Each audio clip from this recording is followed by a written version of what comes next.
দীর্ঘ সময় ধরে জেলবন্দি ৩ বছর ৩ মাস পর অবশেষে জামিনে মুক্তি। বান্ধবীর বাড়িতে টাকার পাহাড় থেকে শিক্ষা দুর্নীতি, মুখ খুললেন পার্থ। সিএনএর সাক্ষাৎকার দিতে গিয়ে অকপট প্রাক্তন শিক্ষামন্ত্রী। অর্পিতা মুখোপাধ্যায়ের সঙ্গে তার বন্ধুত্ব নিয়ে কম জলঘোলা হয়নি। সিএনএর ক্যামেরার সামনে সদর্পে স্বীকার করলেন অর্পিতা তার বান্ধবী।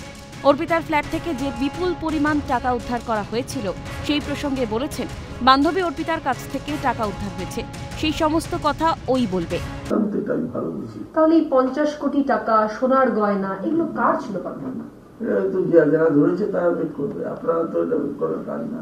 অর্পিতা মুখোপাধ্যায় সেই সময় বলেছে এগুলো আমার টাকা না, এগুলো ঠিক আছে, উনি যা বলেছেন উনি উত্তর দেবেন, আমার এটার উত্তর নেই।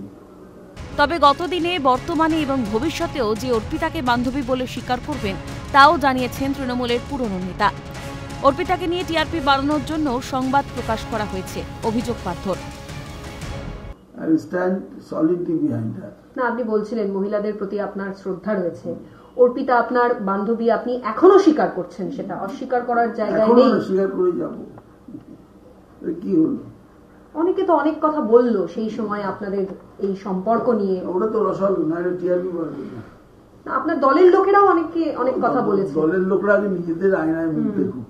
সম্পর্ক ছিল, মানে সেটা বন্ধুত্বের সম্পর্কই হোক। এই প্রশ্নের উত্তর তো রাজনৈতিক নেতার দেওয়ার কথা নয়, ব্যক্তিগত জীবন নিয়ে আলোচনা করবেন, এটা রসালো হয় বটে।